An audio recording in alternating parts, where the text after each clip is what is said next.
Procure Suécia no Google e veja o que aparece. Muito provavelmente neve brilhando sob o sol fraco, ruas silenciosas, lagos cristalinos, um povo educado e feliz. Um paraíso social onde tudo funciona, tudo é limpo, tudo é justo. Durante décadas, a Suécia foi vendida como o modelo perfeito. Educação exemplar, saúde pública de primeira, igualdade de gênero, segurança total. O manual do bem-estar social que o mundo inteiro quer copiar. Mas essa é só uma parte da história. Porque por trás dessa fachada escandinava de prosperidade e organização, existe uma Suécia que quase ninguém vê. E que muita gente prefere ignorar.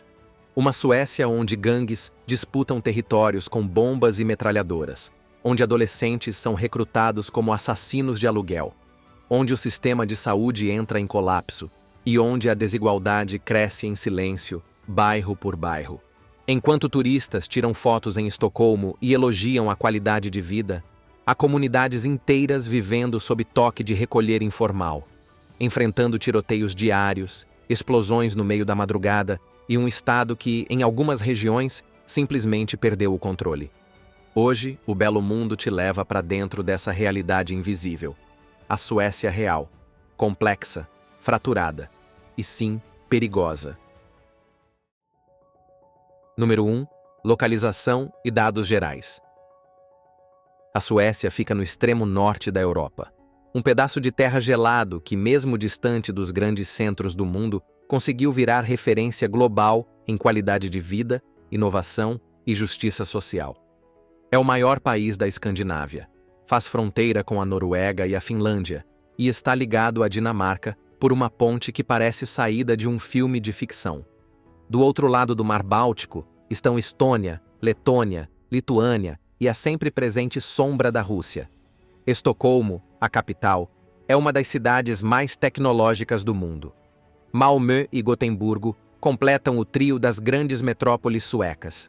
São centros urbanos modernos, com trens pontuais, ciclovias que funcionam, ar limpo e cafés que parecem saídos direto do Pinterest. No papel, tudo é nota 10. IDH lá em cima, baixa mortalidade infantil, alta expectativa de vida, uma das menores taxas de corrupção do mundo. Um estado que investe pesado em educação, saúde e bem-estar. O sonho escandinavo. Mas basta sair um pouco do centro.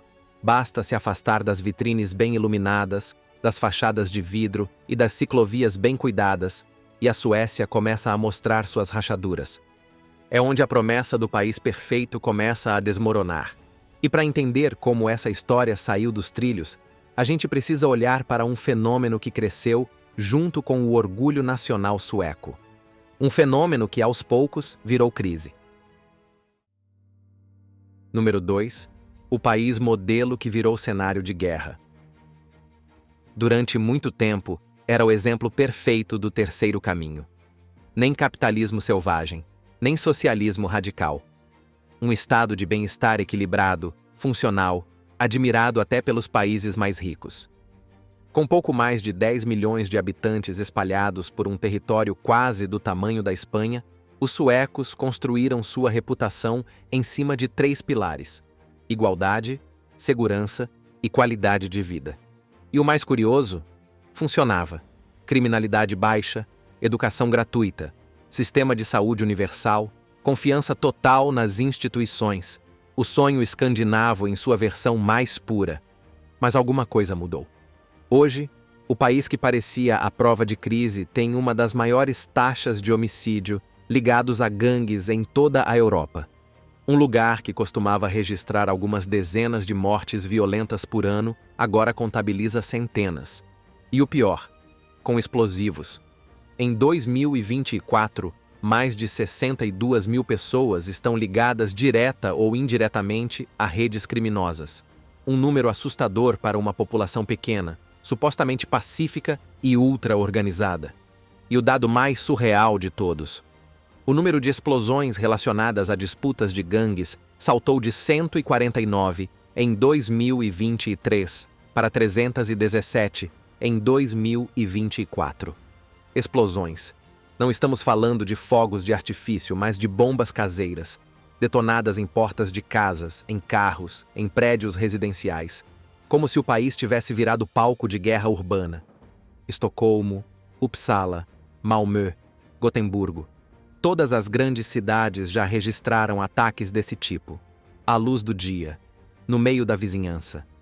Em 2023, 42 pessoas morreram em 290 tiroteios registrados no país.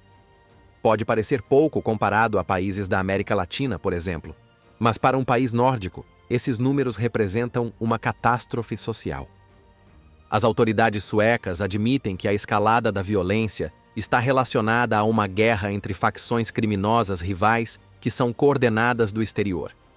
Não são mais pequenos grupos locais disputando esquinas. São redes internacionais organizadas com hierarquias claras e armamento pesado. E o mais preocupante, essa violência não fica restrita aos bandidos. Cidadãos comuns são atingidos por balas perdidas. Famílias inteiras vivem sob toque de recolher informal. E bairros inteiros se transformaram em territórios controlados pelo crime. A situação chegou a tal ponto que a Suécia agora estuda enviar presos para cadeias de outros países. O sistema prisional está superlotado por causa da onda de crimes ligados às gangues. Em algumas áreas de Malmö, a terceira maior cidade do país, moradores relatam que só saem de casa durante o dia e evitam determinadas ruas completamente. É o fim da Suécia como exemplo de segurança pública. O país que antes era referência global de paz social, agora estampa manchetes com cenas de terror que antes só se via em zonas de conflito. E tudo isso tem um ponto em comum: a juventude. Porque quem está no centro dessa nova guerra não são soldados, são meninos. E é aí que começa o próximo capítulo dessa crise. Número 3. Crianças soldados do crime. Eles têm 15, 14, às vezes 12 anos. Carregam mochilas, usam boné, escutam música no celular. Poderiam estar indo para a escola. Mas, em muitos bairros da Suécia, esses meninos estão indo para a guerra. E não é exagero. Hoje, adolescentes suecos estão sendo recrutados por facções criminosas para tarefas que antes eram coisa de adulto. Tráfico, intimidação, execução. As gangues descobriram um atalho cruel. Menores de idade pegam menos pena. São mais difíceis de rastrear. E topam qualquer missão por pouco dinheiro e um pouco de respeito. Nos últimos anos, a polícia sueca identificou um crescimento alarmante na participação de jovens em crimes graves.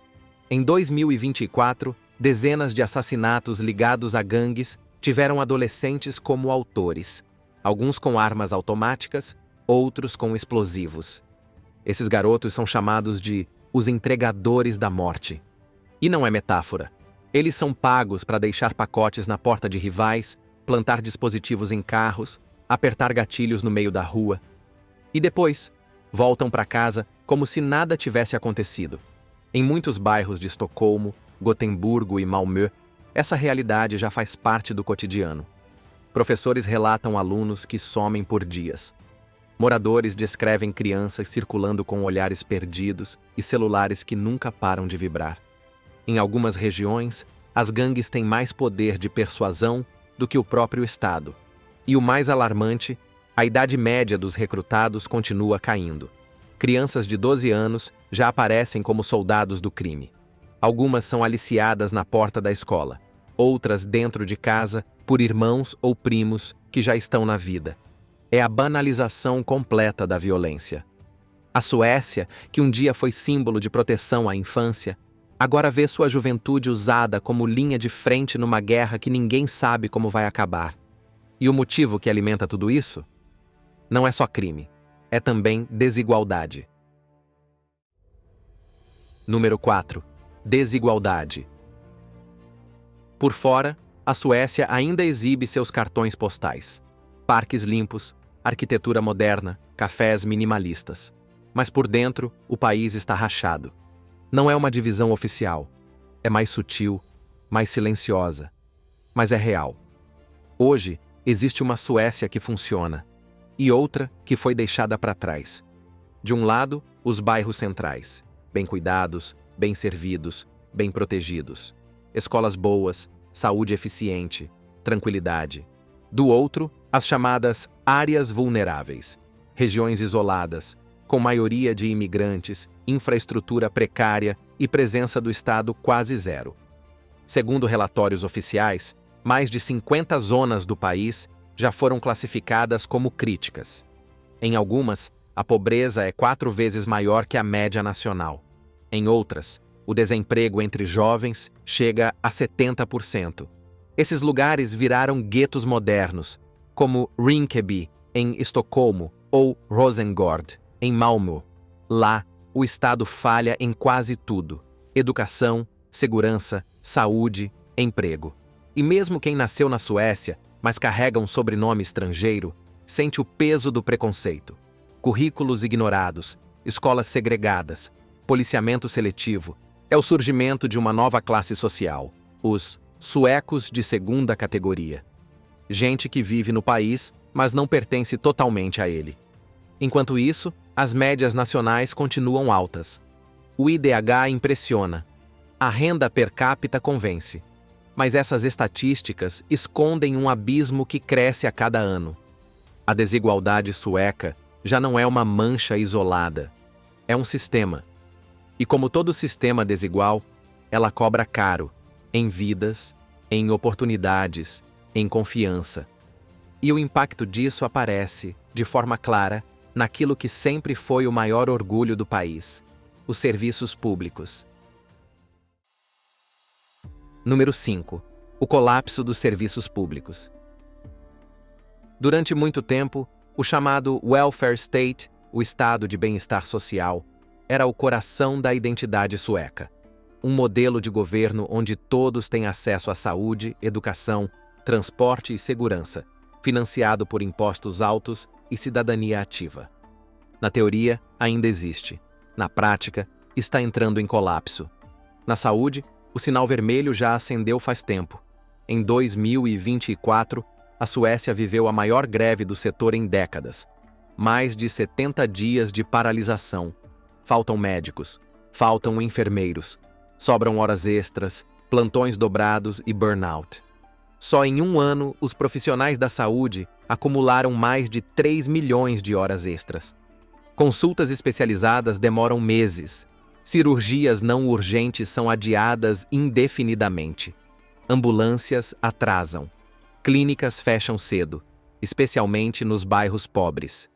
O sistema de saúde universal, que já foi referência mundial, hoje funciona em 2 velocidades. Quem pode paga pelo atendimento privado. Quem não pode, espera. E o problema não para aí. O envelhecimento da população, somado ao crescimento demográfico em regiões vulneráveis, pressiona ainda mais o sistema. E quando a demanda cresce e a estrutura não acompanha, o resultado é óbvio: colapso.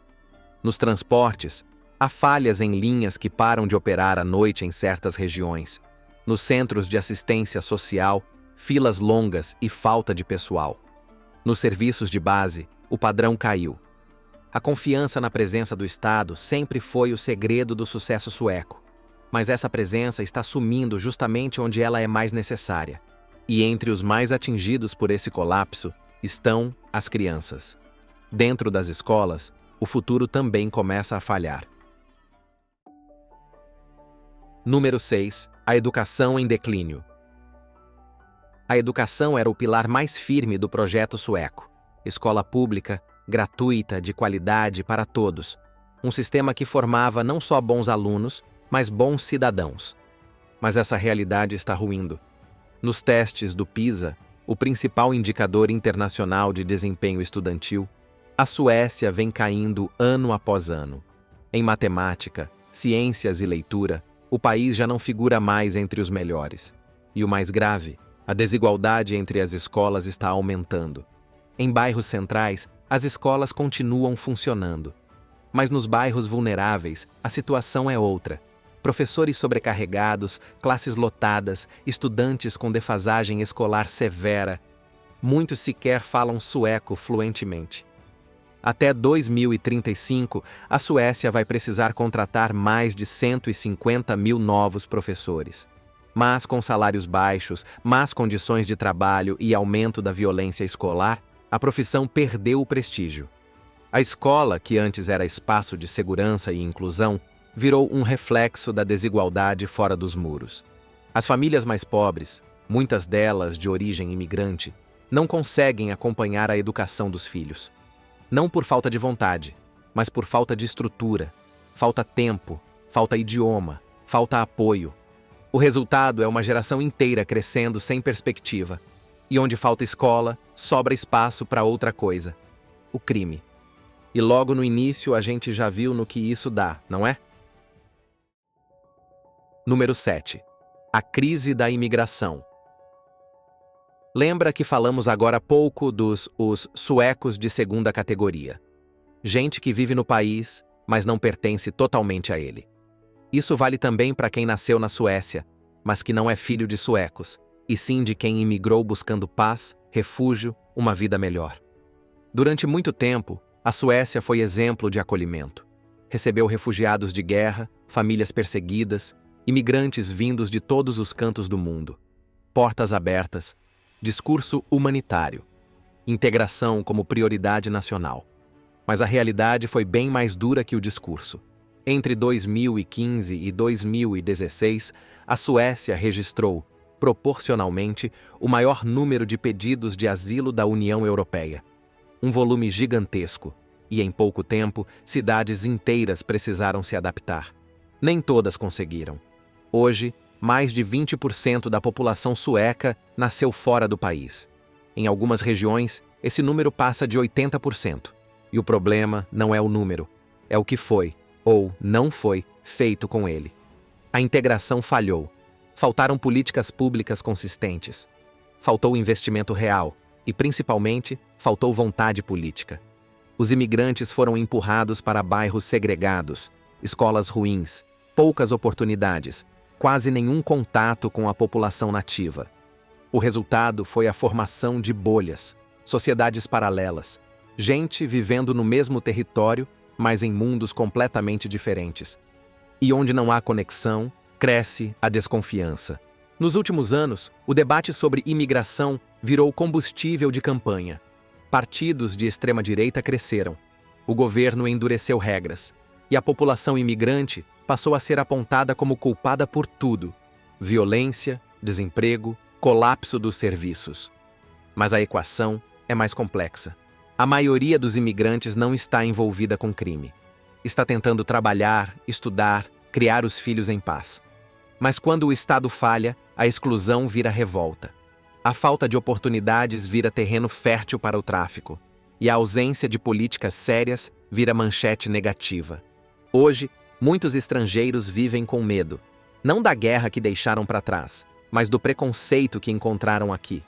A Suécia, que um dia foi símbolo de solidariedade, agora tenta apagar incêndios que ela mesma ajudou a acender. E o impacto disso tudo vai além dos bairros, vai além das estatísticas, vai direto no coração da identidade sueca. Número 8. A queda do mito escandinavo. Por décadas, a Suécia foi mais que um país, foi uma ideia. A utopia moderna, o equilíbrio perfeito entre progresso e humanidade. Um lugar onde o capitalismo parecia ter coração e o socialismo, eficiência. Governos estáveis, educação gratuita, saúde pública exemplar, igualdade real, segurança invejável. O mundo inteiro olhava para a Suécia como quem olha para um espelho do que gostaria de ser. Mas os espelhos também racham. Hoje, a imagem da Suécia mudou.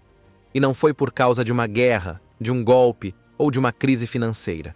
Foi aos poucos, um colapso silencioso, interno.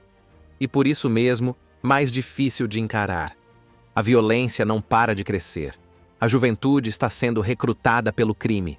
Os serviços públicos estão falhando. A desigualdade já não é exceção, é estrutura. A integração dos imigrantes foi abandonada. E a política virou um campo minado entre extremos.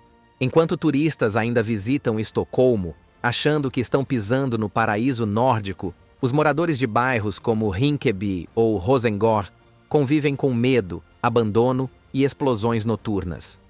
A Suécia continua sendo um país incrível em muitos aspectos. Mas o mito, esse, está em queda livre. E talvez esse seja o ponto mais incômodo de todos. Não é que o país piorou, é que agora o mundo está vendo o que ele sempre preferiu esconder. Porque por trás de cada país perfeito, existe uma realidade imperfeita. E a Suécia, como qualquer outro lugar no mundo, não escapou disso. A pergunta que fica não é só sobre a Suécia. É sobre o que acontece quando um país acredita demais na própria reputação e esquece de mantê-la. Porque enquanto o mundo aplaudia o modelo sueco, muita coisa já estava quebrando por dentro. E talvez o maior perigo de todos não seja viver um colapso, é não perceber que ele já começou. Se esse vídeo fez você repensar tudo o que achava sobre a Suécia, imagina o que ainda tem por trás de outros países perfeitos. Curte, compartilha, comenta aqui embaixo o que mais você quer ver por trás da fachada. E lembre-se, o mundo real é bem diferente do que mostram os cartões postais. Muito obrigado pela companhia. Até a próxima.